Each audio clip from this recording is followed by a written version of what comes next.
All right, back at another Thursday. So let's dive right in. We've got 5 studies on the docket today. A lot of them are pretty much straightforward, so most of it's just going to be my thoughts and opinions on the matter. First one is just kind of not even a call to action, just, hey, this is a trend, it's happening, and it isn't slotted to get any better. So this was a neck pain in a young population, a burden study. So they took basically population averages for this complaint from 1990 to 2021, and they essentially broke it down and put forth a projection into 2050. So basically, based on this trend from the past 31 years, where are we going to be going, or what is the trend going into 2050? And it's kind of what you expect. I'll jump to the conclusion, then the results here. Neck pain remains an important health problem and poses a global public health challenge in the future, requiring prevention and control targeting key populations and regions.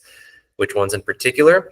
I believe it shows up right here. The burden is more severe in the females and high middle sociographic demographic index. So in females, but then you also have this kind of middle class, upper middle class. It seems to be more prevalent. Now, that's not to say that somebody in a middle, lower middle, or low socio-demographic index isn't going to have this problem. It's just not as seen, or what is probably as likely, maybe more, is just that it wasn't reported.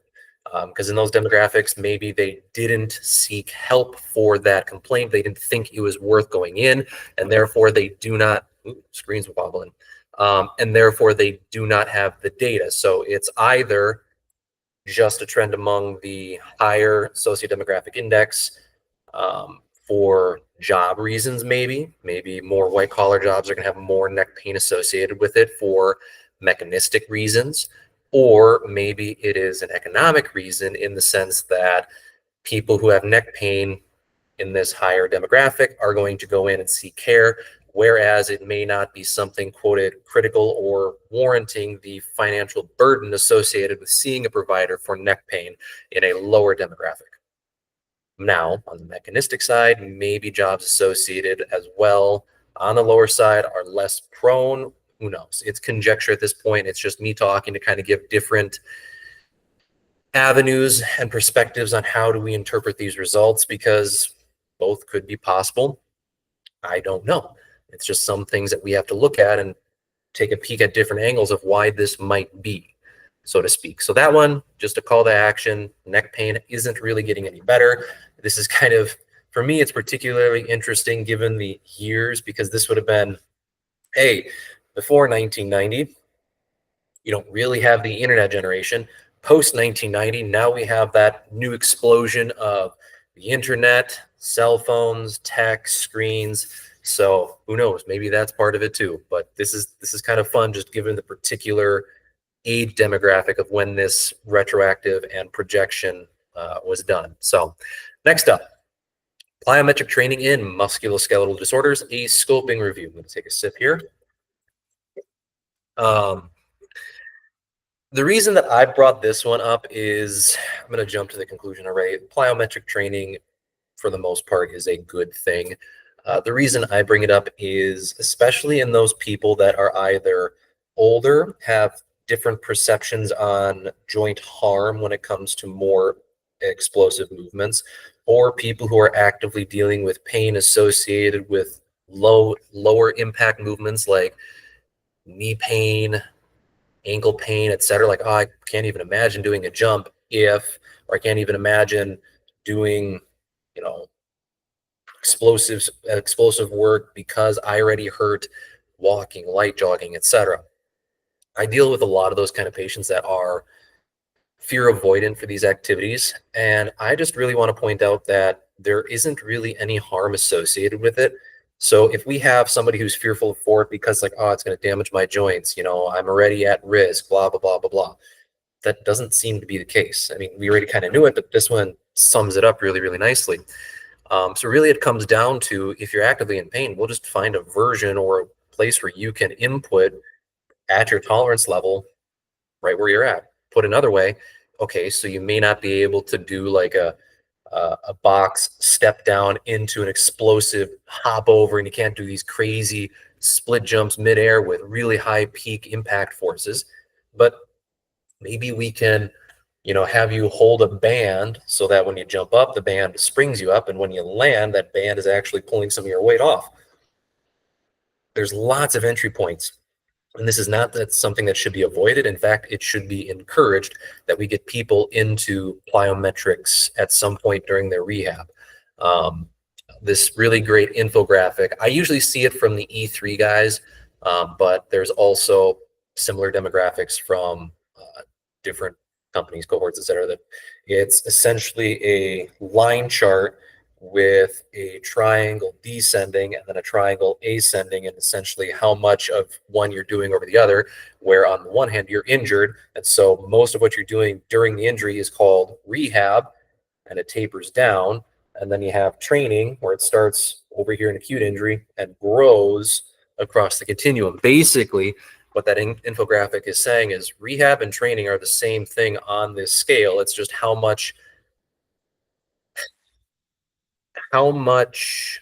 work are you putting in? How much is the condition warranting a modification for your activities? So kind of enough preaching from the choir here. The results, let's just get right into it.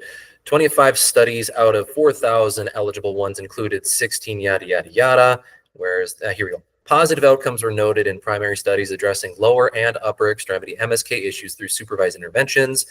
And these in particular highlighted plyometrics efficacy in conditions such as shoulder instability. So if you feel like, my shoulder doesn't feel stable, I shouldn't be doing all this crazy work. Well, actually, look at this. Maybe we should be. ACL reconstruction. What? I thought I could. Yeah, that's right. Eventually, once everything is repaired, your knee has a continuum during this construction of, depending on what they do and how they repair it. But let's just say that they do a tendon graft and then they put it in place of this ligament. You essentially have the first few months, you're going to try and reach basically terminal knee extension and other parameters as set by the surgeon. But here's the other thing that happens. Depending on if we're doing a return to play protocol, you have this window where, I don't even know, it depends on the person so much, but kind of between months 4 and 8, you kind of actually start feeling normal again. And people want to actually jump right back into sport. Little word of caution, during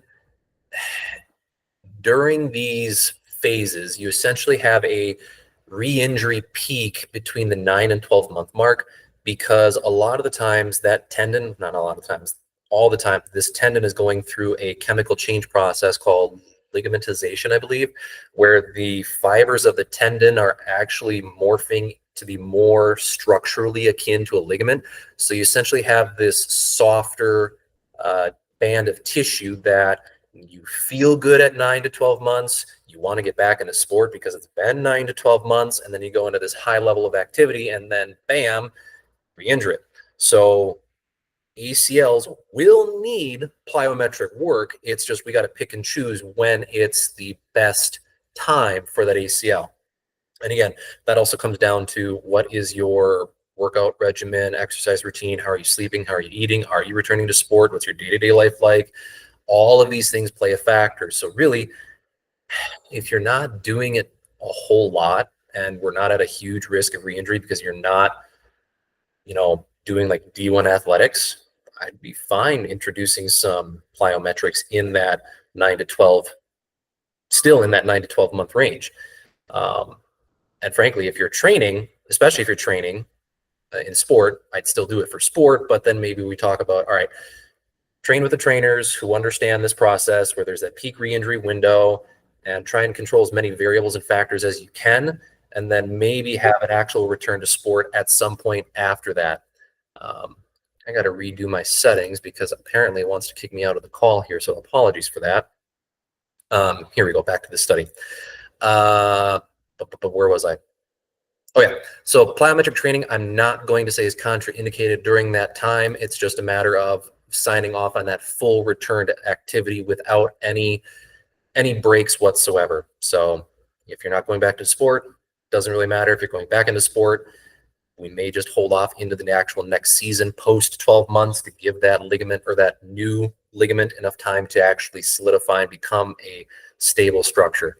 So plyometric training will happen with ACLs.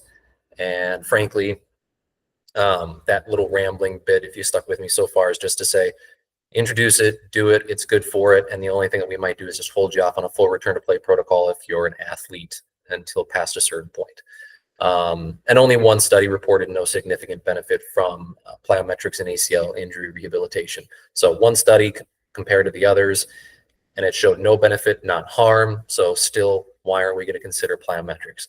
But I'm rambling. I've already been warned by Google that I have to stay in the phone call Google Meet. So let's keep this thing rolling. Healthy lifestyle care versus guideline-based care for low back pain, a randomized clinical trial. So basically what they did is they enrolled people into, where's the acronym? Healthy Lifestyle Program, the HELP program. In addition to standard operating care or standard operating procedure care for chronic low back pain, I believe it was. Let me just double check. Nope, just low back pain and disability. So what they did was to make it a randomized control trial. This was assessor blinded, so the people actually assessing the results and the reported outcomes didn't know who was in what group. And what did they do during the study?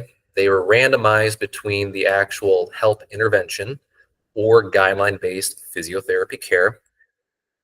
And their outcomes, not outcomes yet. The HELP integrated healthy lifestyle support with physiotherapy with dietetic consultations, educational resources, and telephone-based coaching over 6 months. The main outcomes that they want to talk about and why it's important is that they were focused on low back pain disability. So that's the main question they were asking. The cherries on top, so things they were also measuring, but not necessarily going for with the lead design or the study design, were, hey, did anything change with their weight, pain intensity, quality of life, and smoking? So still things they measured, but again, not what they were primarily going for. They're going for low back pain disability, comparing standard care versus adding in a few adjunct lifestyle modifications. So what did they have? Out of the almost 350 individuals, at 26 weeks, the between group difference in disability was plus or minus 1.3 points. So not a whole lot. Like, it's still worthwhile noting, like, it is a benefit. It is great, favoring the intervention. It was meaningful as far as what they were measuring, disabilities. The HELP program also had participants lose more weight and had greater improvements in quality of life than control participants. So the reason I emphasize, like, it's not a whole lot is because of the verbiage they use in the conclusion here. Combining healthy lifestyle management with guideline-based care for chronic low back pain led to small improvements in disability weight and quality of life compared with guideline care alone without additional harm. Suffice it to say, there's a reason that clinicians such as myself are going to go after these things, because even if, how do I phrase this? So in this study, they were simply looking for low back pain disability with the other ones as factors that they're still measuring. There was still clinical outcome, small clinical outcome for the metric they were measuring, which was disability.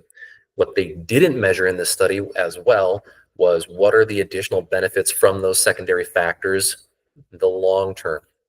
So during this study for 26 weeks, so, oh gosh, can I do quick math off the top of my head here? What is that? 6 months, 6.5 months.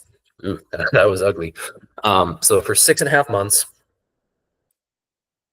they had a reduction in low back pain disability, and they lost weight. Well, if we have a better improvement in low back pain disability, albeit small, but compounding with, and I like that word for this, compounding with a reduction in weight, which is probably going to be metabolically an improvement for them, we are setting you up for long-term health.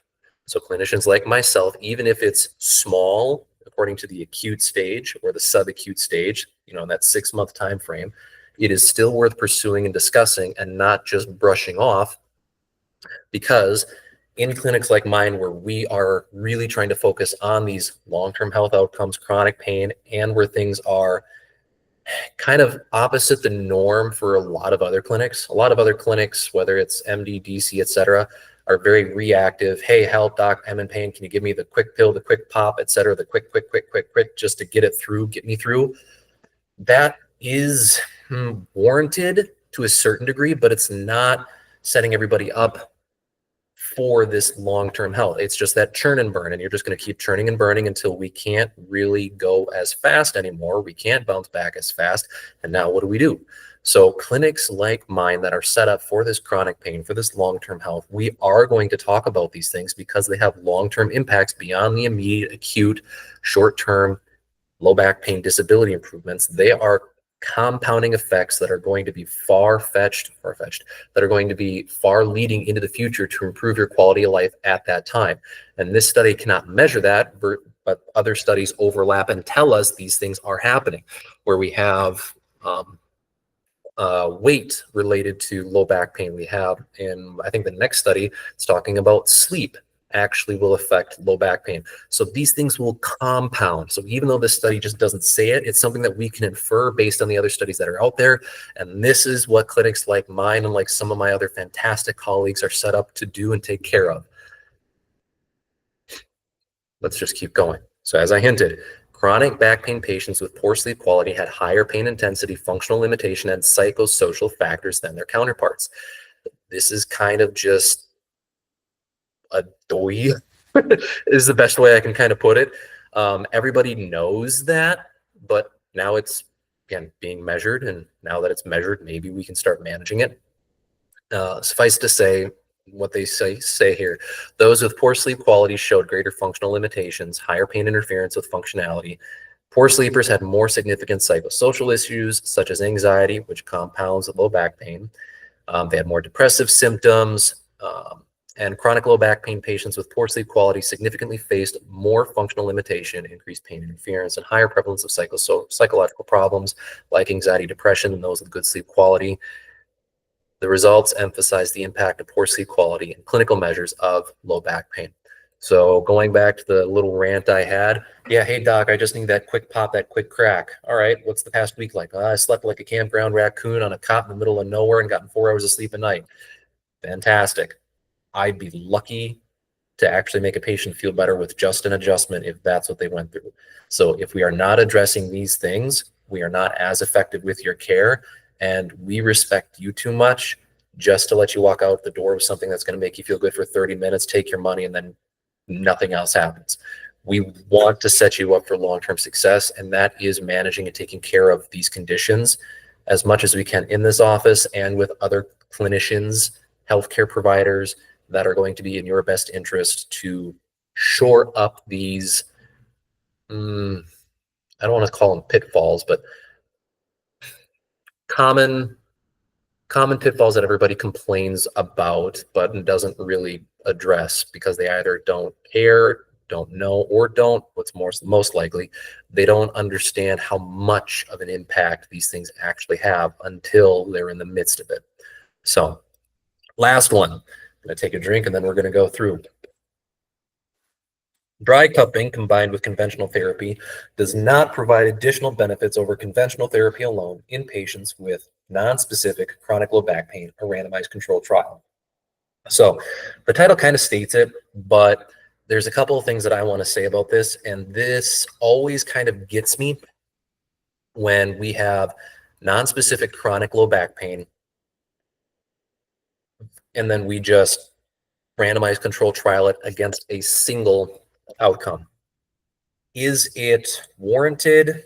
Yes, it's how we actually get to other questions and where we get to places like me talking about it, but they are by no means conclusive. Why? How do I go about this in a succinct manner? Chronic non-specific low back pain is essentially 95-ish% of the diagnoses for any issue in the low back, roughly speaking. I get that data by essentially saying that out of 100 people that seek care for low back pain, Only 5% of them have a pathological issue, disease, etc., red flag that requires higher level management by a specialist to take care of. These things can include, but are not limited to, space occupying lesions, cancers, tumors, fractures, the big stuff essentially. All the rest of it is some variation of non-specific low back pain. That doesn't mean that there isn't a potentially specific cause, whether it's chemical, mechanical, visceral, psychosomatic. There's a lot of things that it could be. And there's a lot of ways to narrow down what you're going through to be very clinically effective. And it is in that pursuit that a lot of clinicians will butt heads insofar as how much effort do we need to put into it if 95% of these are nonspecific, and a lot of the interventions at hand to treat many of those things in that category have very similar benefit.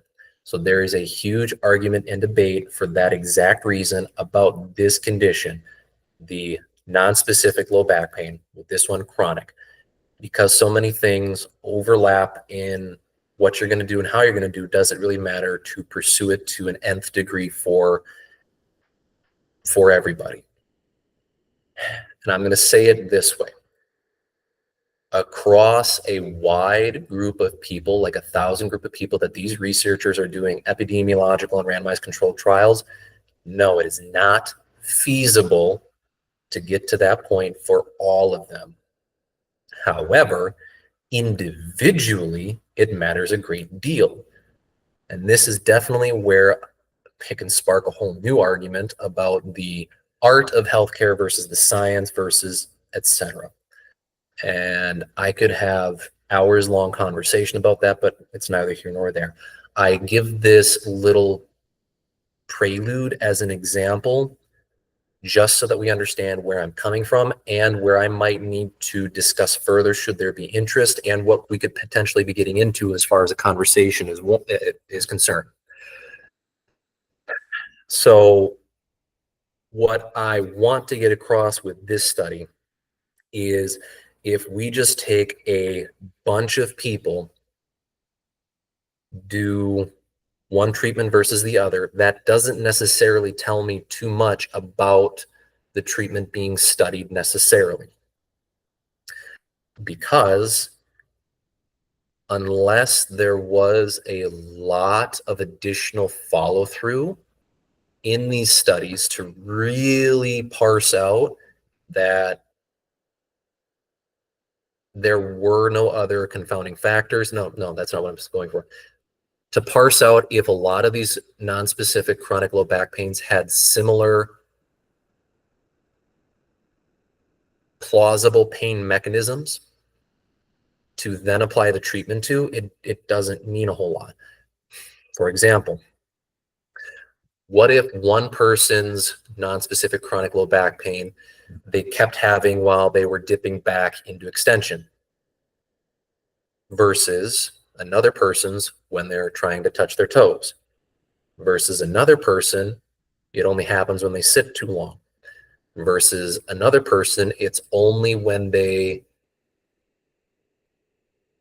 eat meals that are ginormous, or it's only when they're exposed to a certain substance, or it's only when they are at their workplace.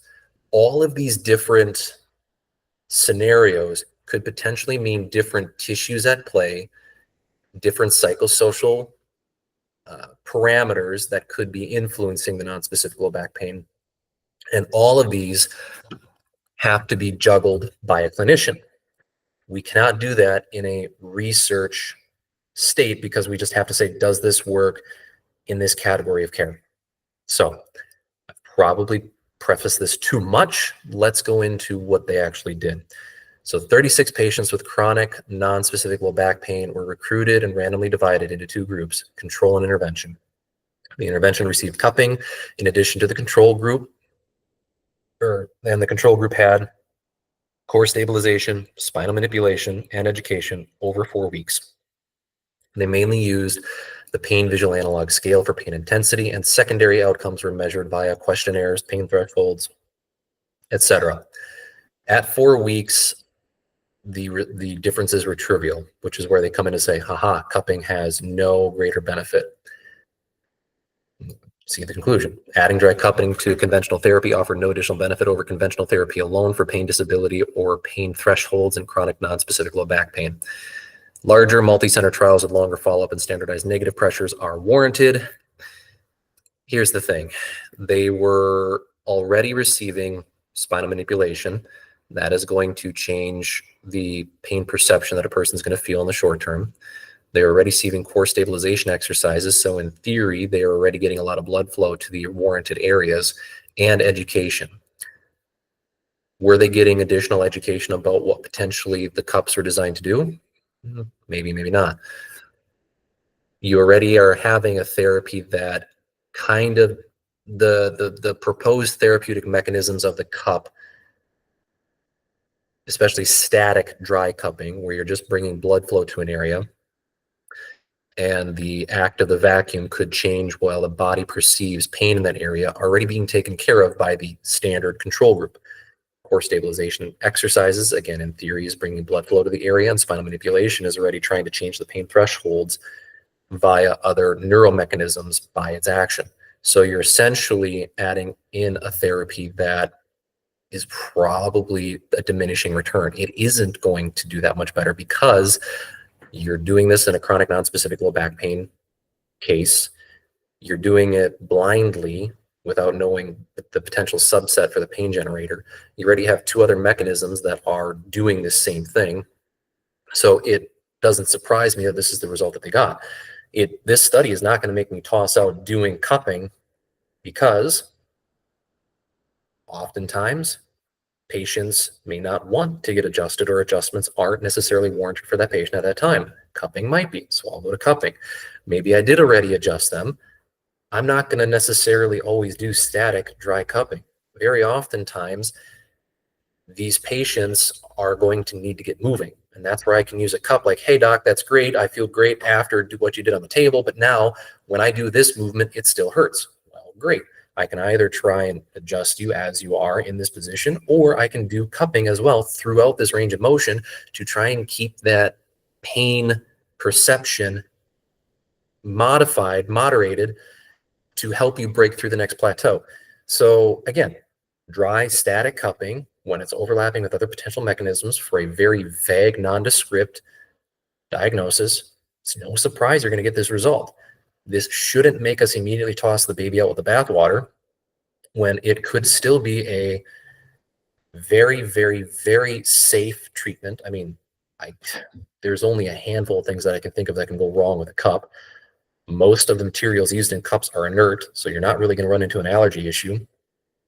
And so long as you're open and honest about what you're trying to do with the patient and why you're trying to do it, and being careful about patient modesty, it's honestly one of the easiest and lowest threshold interventions you can do to introduce passive and active therapy combined. Like, doc, I don't know, it still hurts if I do this. Like, all right, how's it feeling that you do it with a cup? Well, let me try. Even just the act of putting on a cup, because there might be something that changed, even if it's placebo, is enough to get them through. So I am not going to stop doing cupping with my patients, because this does not tell me essentially anything that I didn't already assume would happen based upon the study setup. But I'm getting rambly, I'm getting preachy. Thank you for sticking with me. Today was more of a deep dive into my brain. Hopefully I didn't scare you. Till next week.